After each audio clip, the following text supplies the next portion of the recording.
International relations student. So ನೀವು ಹೇಳ್ತಿದ್ದಂಗೆ Saudi ಮತ್ತು Iran ಮಧ್ಯದಲ್ಲಿ ಒಂದು ಕಾನ್ಫ್ಲಿಕ್ಟ್ ಯಾರು ಇಸ್ಲಾಮಿಕ್ ವರ್ಲ್ಡ್ ಲೀಡರ್ಸ್ ಆಗಬೇಕು ಅಂತ ಹೇಳಿದಾಗ, ಸೊ ರೀಸೆಂಟ್ಲಿ ಟ್ರಂಪ್ ಅವರು he went to Saudi and ಒಂದು ದೊಡ್ಡ ಬಿಸ್ನೆಸ್ ಮೀಟ್ ಮಾಡಿದ್ರು. ಸೊ ಅದು ಬಂದಮೇಲೆ ಈ ಇಸ್ರಾಯಲ್ ಕಾನ್ಫ್ಲಿಕ್ಟ್ ಆಗ್ತಾ ಇದೆ. ಇಸ್ ಸಮಥಿಂಗ್ ಲೈಕ್ ಸೌದಿ ಏನಾದರೂ is doing something in the background, ಅಥವಾ ಅದು ಸೋಷಲ್ ರಿಫಾರ್ಮ್ಸ್ ಮಾಡೋಕ್ಕೆ ಹೋಗ್ತಾ ಇದೆ, but Iran is completely against it. ಯಾಕೆಂದರೆ ಅವರು ಕಟ್ಟರ್ ಇಸ್ಲಾಮಿಕ್ ಇದ್ರ ಕಡೆ ಹೋಗ್ತಾ ಇದ್ದಾರೆ, but Saudi is trying to de Islamise ಅಂತ ಅನ್ಬೋದು. ಸೋಷಲ್ ರಿಫಾರ್ಮ್ಸ್ ಸೊ ಅದು ಮಾಡಕ್ಕೆ ನೋಡ್ತಾ ಇದ್ದಾರೆ. ಈಸ್ ಸೌದಿ ಟ್ರೈಂಗ್ ಟು ಇದ್ರ ಹಿಂದೆ ಇದ್ಕೊಂಡು ಅಮೇರಿಕ ಜೊತೆ ನಿಂತ್ಕೊಂಡು ಏನಾದರೂ ಮಾಡೋಕ್ಕೆ ಟ್ರೈ ಮಾಡ್ತಾ ಇರ್ಬೋದಾ? ಬೇಸಿಕಲಿ ಎಲ್ರಿಗೆ ಏನು ಗೊತ್ತಾ, ಈ ಅರಬ್ ಕಂಟ್ರೀಸ್ ಎಲ್ಲ ಸುಮಾರು ಎಲ್ರಿಗೂ they need American support. Okay, ಅಲ್ಲಿರೋ ಡಿಫೆನ್ಸಿವ್ ಎಕ್ವಿಪ್ಮೆಂಟು ಮೋಸ್ಟ್ ಆಫ್ ಇಟ್ಟು ಎಲ್ಲ ಅಮೇರಿಕಾದ್ದು.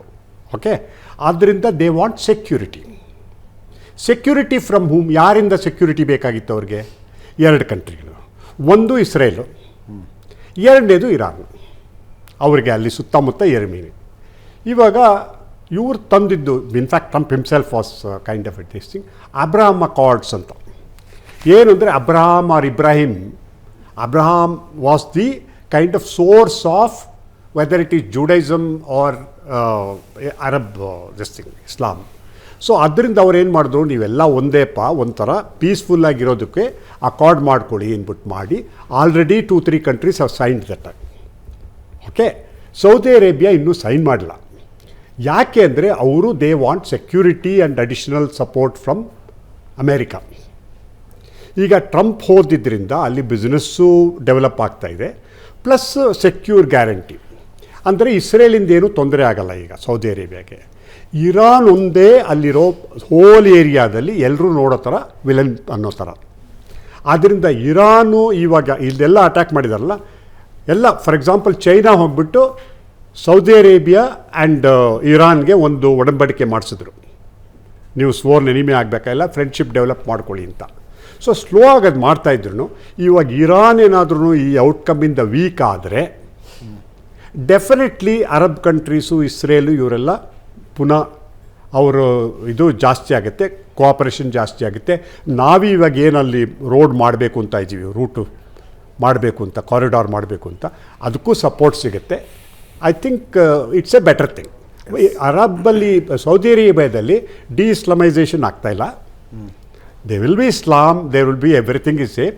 ಏನು ಅಂದರೆ ಆ ಫಂಡಮೆಂಟಲಿಸ್ಟ್ ಇತ್ತಲ್ಲ, the conditions on women and so many other things, ಅದು ಇವಾಗ UAE ಅವೆಲ್ಲ ಇದೆಯಲ್ಲ, ಆ ಥರ ಸ್ವಲ್ಪ ರಿಫಾರ್ಮ್ಸ್ ಮಾಡಿ ಎಲ್ಲರೂ ಇರೋ ಥರ ಟ್ರೈ ಮಾಡ್ತಾಯಿದ್ದಾರೆ. ಎಕನಾಮಿಕ್ ಡೆವಲಪ್ಮೆಂಟು ಆಯಿಲ್ ಮೇಲೆ ಬೇಸ್ ಮಾಡೋಕ್ಕಾಗಲ್ಲ, ಬೇರೆ ಮಾಡೋಣ ಅಂತ ಅಂದ್ಬಿಟ್ಟು ಮಾಡ್ತಾಯಿದ್ದಾರೆ ಅಷ್ಟೇ. ಎಸ್ ಸರ್, ನಮಸ್ತೆ. ನನ್ನ ಹೆಸರು ಯೋಗೇಶ್ ಅಂತ, BMS ಕಾಲೇಜ್ ವಿದ್ಯಾರ್ಥಿ. ನನ್ನ ಪ್ರಶ್ನೆ, ಖಮೇನಿ ವಿರುದ್ಧ ಕಿಲ್ ಅನ್ನೋ ಒಂದು ಪದ ಯೂಸ್ ಮಾಡಿದ್ರಿ ರೀಸೆಂಟಾಗಿ ಟ್ರಂಪ್ ಅವರು. ಸೊ ನನ್ನ ಪ್ರಶ್ನೆ ಏನಂದರೆ, 1979ರಲ್ಲಿ ದೇಶ ತೊರೆದ ಮೊಹಮ್ಮದ್ ಘೇಜಾ ಫ್ಯಾಮಿಲಿಯನ್ನು ಮತ್ತೆ ಇರಾನಿಗೆ ತಂದು ಅವ್ರನ್ನ ಪಪೆಟ್ಟಾಗಿ ಯೂಸ್ ಮಾಡೋದು ಅಮೆರಿಕದ ನೆಕ್ಸ್ಟ್ ಸ್ಟ್ರಾಟಜಿನ ಅನ್ನೋದು ನನ್ನ ಪ್ರಶ್ನೆ. ಕಿಲ್ ಅನ್ನೋ ಶಬ್ದವನ್ನು ಯೂಸ್ ಮಾಡಿದ್ದು ಬ್ರ್ಯಾಕೆಟ್ನಲ್ಲಿ ಒಂದು ಉದ್ಗಾರವಾಚಕ ಚಿಹ್ನೆ ಜೊತೆಗೆ ಕಿಲ್ ಅನ್ನೋ ಶಬ್ದವನ್ನು ಅಮೆರಿಕದ ಅಧ್ಯಕ್ಷರು ಬಳಸ್ತಾರೆ.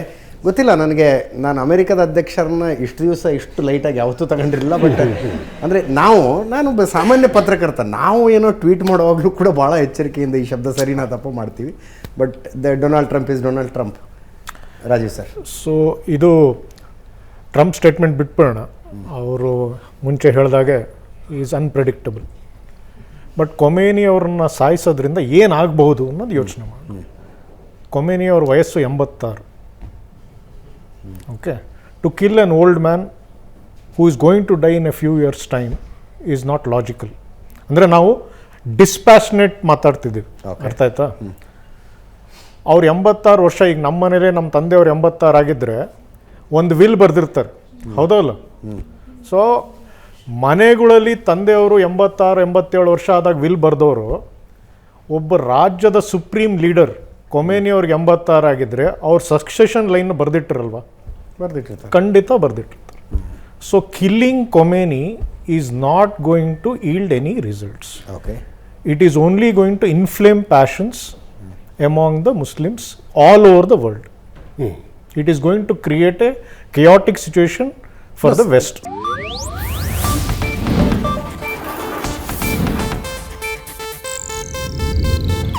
ಇದು ಏಷ್ಯಾನೆಟ್ ನ್ಯೂಸ್ ನೆಟ್ವರ್ಕ್ ಪ್ರಸ್ತುತಿ.